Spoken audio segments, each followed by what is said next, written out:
बिस्मिल्लाहिर्रहमानिर्रहीम। आखिरत को दुनिया पर मुकद्दम समझें, दोनों में नफ़ा पाएंगे। और जब आप दुनिया को आखिरत पर मुकद्दम समझेंगे तो दोनों में हसारा उठाएंगे, और ये उसकी सज़ा होगी जिसका आपको हुक्म ना था। उसमें मशगूल क्यों हुए? और जब आप दुनिया के साथ मशगूल ना होंगे तो हक़ ताला उस पर एआनत फरमा कर आपकी मदद करेगा और आपको दुनिया लेते वक्त तौफीक बख्शेगा। और जब आप उसमें से कुछ लेंगे तो उसमें बरकत अता फरमाएगा। मोमिन शख्स दुनिया भी कमाता है और आखिरत भी, मगर दुनिया सिर्फ उसी कदर के जितने की उसको हाजत है। उसको इतनी मिकदार नाफे बना देती है जितना के सवार का तोशा यानी खाने का थोड़ा सा सामान होता है। वो ज्यादा मिकदार में दुनिया हासिल नहीं करता। नादान का सारा इख्तिमाम दुनिया ही दुनिया है और आरिफ का सारा इख्तिमाम आखिरत है, और आखिरत के बाद मौला यानी हक़ ताला।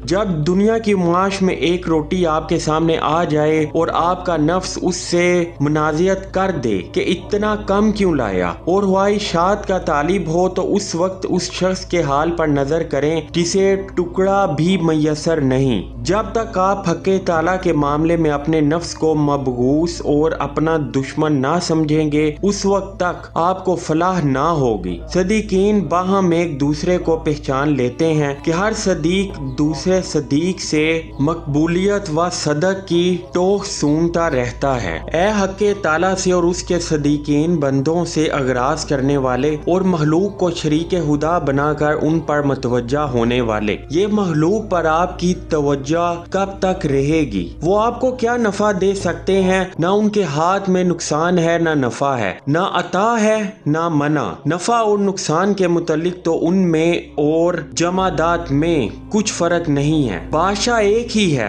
नुकसान पहुंचाने वाला एक ही है, नफा पहुंचाने वाला एक ही है, हरकत देने वाला एक ही है। एक सुकून देने वाला वही, एक मुसल्लत करने वाला वही, एक मुसहर बनाने वाला वही, एक मोता और माने और हाली के रोजी रसा वही एक, यानी अल्लाह अज़्ज़ोजल। वही कदीम अज़ला व अब्दा, वही मौजूद था मखलूक से पहले, आपके बाप और माँ से पहले और आपके दो वालिदैन से पहले। वही पैदा करने वाला है आसमानों का और जमीन का और उन चीजों का जो उनके अंदर हैं और उन चीजों का जो उनके दरमियान है। उसकी मिसल कोई नहीं और वो समी व बसीर है।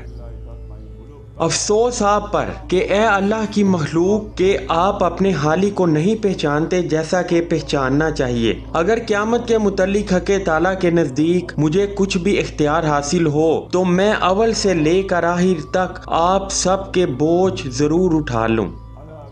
ए कुरान पढ़ने वाले, अहले आसमान व ज़मीन को छोड़कर सिर्फ मुझ पर ही कुरान पढ़ के मुझ ही को उसका हद कामिल हासिल होता है। जो शख्स अपने इल्म पर अमल करता है तो उसके और हक़ ताला के दरमियान एक दरवाज़ा खुल जाता है जिससे उसका कल्ब उसकी बारगाह में दाखिल होता है। और ए आलिम व मौलवी, तू तो कैलो काल में मशगूल और अपने इल्म पर अमल करने की बजाय माल के जमा करने में मसरूफ है। बस यकीनन तेरे हाथ में इल्म की सिर्फ सूरत आएगी ना के माना। जब हक़ ताला अपने बंदों में से किसी बंदे के साथ भलाई का इरादा करता है तो उसको इल्म अता फरमाता है और उसके बाद अमल और इखलास अलका फरमाता है और अपने नजदीक कर लेता है, अपने मुकर्रब बना लेता है, अपनी मार्फत बख्शता और कलूब और इसरार का वो इल्म उसको नसीब फरमा देता है जो उसके लिए मखसूस होता है। मुंतही फरमाता है जैसा कि मुंतही फरमाया मूसा अलैहि इस्लाम को,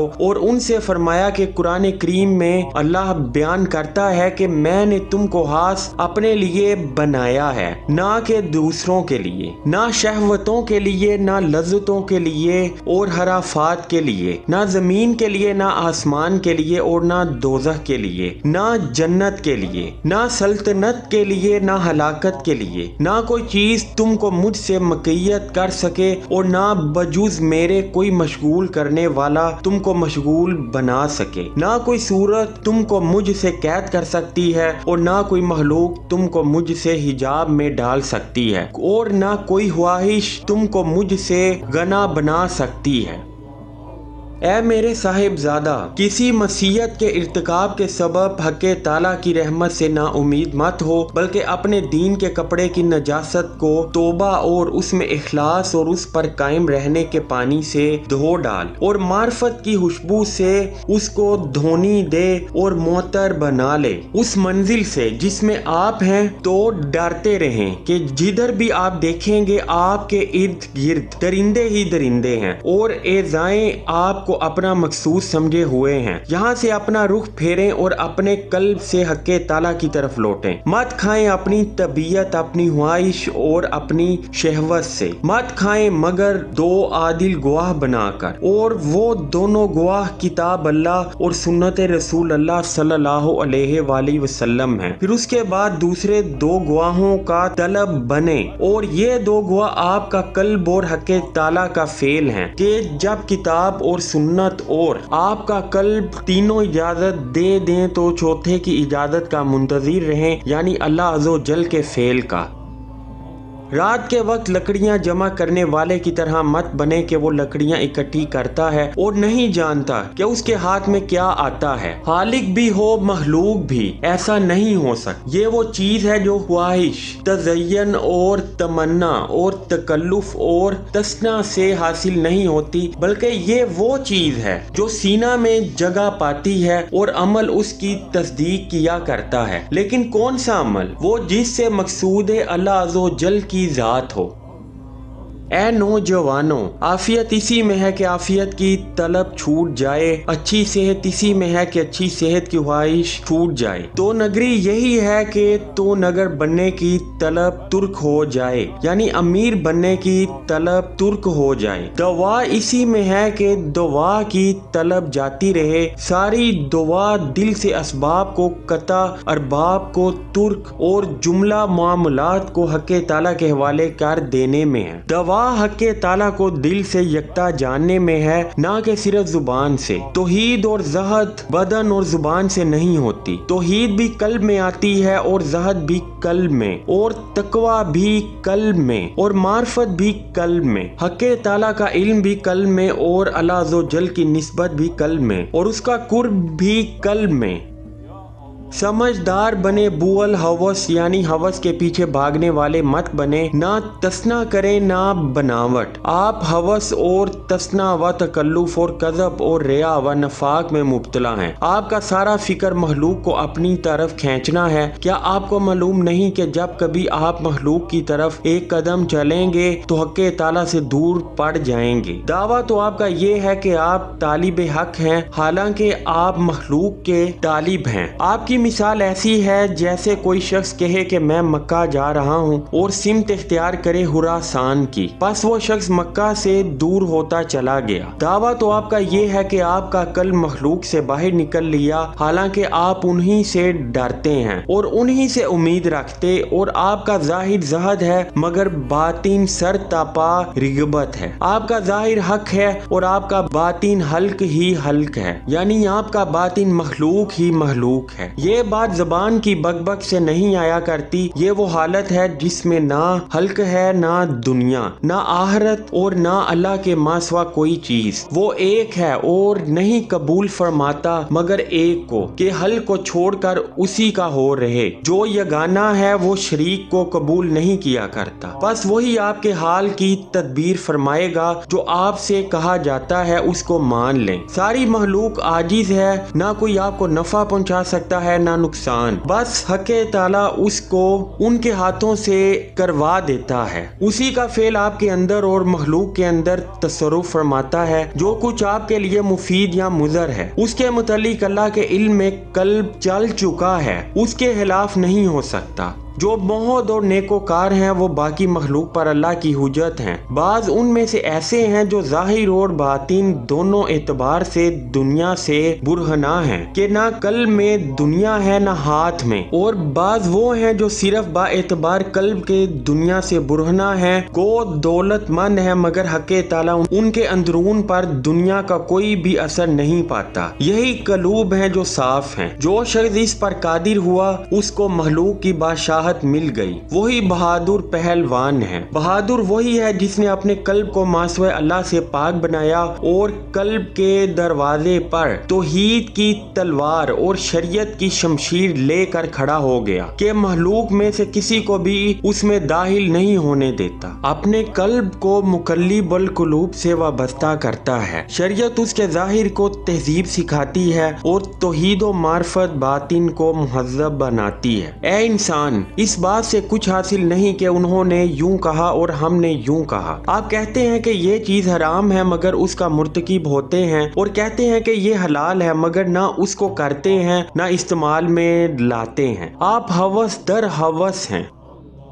جناب رسول اللہ صلی اللہ علیہ وآلہ وسلم سے مروی ہے کہ آپ نے فرمایا کہ تباہی ہے جاہل کے لیے 1 مرتبہ اور عالم کے لیے 7 مرتبہ۔ جاہل کے لیے تو ایک یہی ہے کہ عالم کیوں نہ بنا، اور عالم کے لیے 7 بار اس لیے کہ اس نے جانا بوجھا اور پھر عمل نہ کیا۔ علم کی برکت اس سے اٹھ گئی اور حجت باقی رہ گئی۔ اول سیکھ، اس کے بعد عمل کر، اور اس کے بعد اپنی خلوت میں مخلوق سے یکسو ہو اور حق تعالیٰ کی محبت میں مشغول۔ بس جب یکسوئی اور محبت آپ کے لیے صحیح ہو جائے گی تو وہ آپ کو اپنا مقرب بنا لے گا اور اپنے نزدیک کر لے گا اور اپنی ذات میں فنا فرما لے گا۔ اس کے بعد اگر آپ چاہیں گے تو آپ کی شہرت فرما کر آپ کو مخلوق کے لیے ظاہر کر دے گا اور مقصوم پورا کرنے کی طرف آپ کو لوٹا دے گا کہ آپ کے متعلق اپنے علم اور تقدیر سابق کی ہوا کو حکم دے گا۔ بس وہ آپ کے خلوت خانہ کی دیواروں پر چلے گی اور ان کو شکستہ کر دے گی اور آپ کا حال مخلوق پر کھول دے گی۔ بس ایسی حالت میں آپ اپنی گمنامی اور شہرت کے درمیان خدا ہی کے ساتھ ہوں گے، نہ کہ اپنے نفس کے، اور اپنی دنیا کا مقصوم پورا کریں گے نفس اور طبیعت اور خواہش اور نحوست کے بغیر، کیونکہ آپ کو آپ کے مقصوم کی طرف خدا ہی نے لوٹایا ہے تاکہ اس کے علم کا قانون آپ کے متعلق غلط نہ ہو جائے۔ آپ اپنا نصیب حاصل کریں گے اور آپ کا قلب حق تعالیٰ کے ساتھ ہوگا۔ سنیں اور عمل کریں اے حق تعالیٰ اور اس کے اولیاء سے نا واقفوں، اور اے حق تعالیٰ اور اس کے اولیاء پر تان کرنے والوں۔ حق تعالیٰ وہی حق تعالیٰ شانہ ہے اور باطل تم ہو۔ اے مخلوق، جو حق ہے وہ قلوب میں، باطن میں اور معنی میں ہے، اور باطل نفوس اور خواہشات اور طبیعتوں اور عادات اور دنیا اور ماسوائے اللہ میں ہے۔ یہ قلب کبھی فلاح نہ پائے گا جب تک کہ متصل نہ ہو جائے حق تعالیٰ کے قرب سے، جو قدیم ہے، ازلا ہے، دائم ہے، ابدا ہے۔ اے منافق، مزاحمت مت کریں، آپ کے پاس اس سے بہتر نہیں ہے۔ آپ بندے ہیں اپنی روٹی کے، اپنے سالن کے، اپنی مٹھائی کے، اپنے کپڑوں کے، اپنے گھوڑے کے اور اپنی حکومت کے۔ سچا قلب مخلوق کو چھوڑ کر حالی کی طرف سفر کرتا ہے اور راستہ میں بہت سی چیزیں دیکھتا ہے اور ان کو سلام کرتا ہوا کہ بس مجھے معاف رکھو، آگے بڑھ جاتا ہے۔ علماء جو اپنے علم پر عامل ہیں وہ سلف کے جانشین ہیں، وہ انبیاء کے وارث اور بقیہ الحلف ہیں، وہ پیغمبروں کے پیش دست ہیں کہ لوگوں کو شریعت کے شہر کو آباد کرنے کا حکم دیتے ہیں اور اس کو ویران کرنے سے منع کرتے ہیں۔ قیامت کے دن وہ اور انبیاء علیہ السلام ایک جگہ جمع ہوں گے اور انبیاء علیہ السلام اپنے رب عزوجل سے ان کی پوری مزدوری ان کو دلوائیں گے۔ حق تعالیٰ نے اس عالم کو جو اپنے علم پر عمل نہیں کرتا گدھے کی مثل فرمایا ہے کہ وہ اس گدھے کی مثل ہے جو علم کی کتابیں لادے ہوئے ہے۔ گدھے کو علم کی کتابوں سے کیا نفع بجز تعب و مشقت کے، اس کے ہاتھ کچھ بھی نہیں آتا۔ جس شخص کا علم بڑھے تو چاہیے کہ حق تعالیٰ سے اس کا خوف اور اطاعتیں بڑھیں۔ اے علم کا دعویٰ کرنے والے عالم و مولوی، حق تعالیٰ کے خوف سے تیرا رونا کہاں ہے؟ تیرا ڈر اور عذر کہاں ہے؟ تیرا اپنے گناہوں کا اقرار کرنا کہاں ہے؟ تیرا اللہ کی اطاعت میں روشنی یعنی دن کو تاریکی یعنی رات سے ملانا کہاں ہے؟ تیرا اپنے نفس کو ادب دینا اور حق تعالیٰ کے متعلق اس کو مجاہدہ میں ڈالنا اور اس کی وجہ سے اس کے دشمنوں کو برا سمجھنا کہاں ہے؟ تیری ساری ہمت کرنا، تیرے تیرے لباس اور امامہ، کھانے پینے، نکاح، مکانات، دکانوں، مخلوق کے ساتھ اٹھنے بیٹھنے اور انہی کے ساتھ مانوس رہنے میں مصروف ہے۔ اپنی ہمت کو ان تمام چیزوں سے علیحدہ کر لے، پھر اگر ان میں سے کوئی شے آپ کے نصیب میں ہوگی تو وہ اپنے وقت پر خود آپ کے پاس آ جائے گی۔ آپ کا قلب انتظار کی تکلیف اور حرص کی گرانی سے آرام میں اور حق تعالیٰ کے ساتھ قائم رہے گا۔ پھر آپ کو ایسی چیز میں مشقت اٹھانے سے کیا حاصل ہوگا جس کے بارے میں روز ازل ہی میں سیاہی لکھنے کے بعد فراغت ہو چکی ہے۔ اے لوگو، آپ کی تنہائی خلوت فاسد ہے، صحیح نہیں ہوئی، نجس ہے، پاک نہیں ہوئی، میں تجھے لے کر کیا کروں؟ آپ کا قلب ایسا ہے جس میں توحید و اخلاص صحیح نہیں ہوئی۔ اے سونے والوں کے دوسرے ان کی طرف سے غافل نہیں ہو سکتے، اور اسے اغراض کرنے والوں کے دوسرے ان سے اغراض نہیں کر سکتے، اور اے بھول جانے والوں کے دوسرے ان کو بھلا نہیں سکتے، اور اسے چھوڑ دینے والوں کے دوسرے ان کو نہیں چھوڑ سکتے۔ اے حق تعالیٰ اور اس کے رسول اللہ صلی اللہ علیہ وآلہ وسلم اور سب ان سے پہلے اور بعد والوں سے بے خبر اور جاہل، آپ لمبی سوکھی لکڑی ہیں جو کھینچ کر ڈھال بھی لی جائے تو پھر بھی کسی کام کی نہیں ہے۔ اے ہمارے پروردگار، ہم کو عطا فرما دنیا میں بھی بھلائی اور آخرت میں بھی بھلائی، اور ہم کو بچا دوزخ کے عذاب سے۔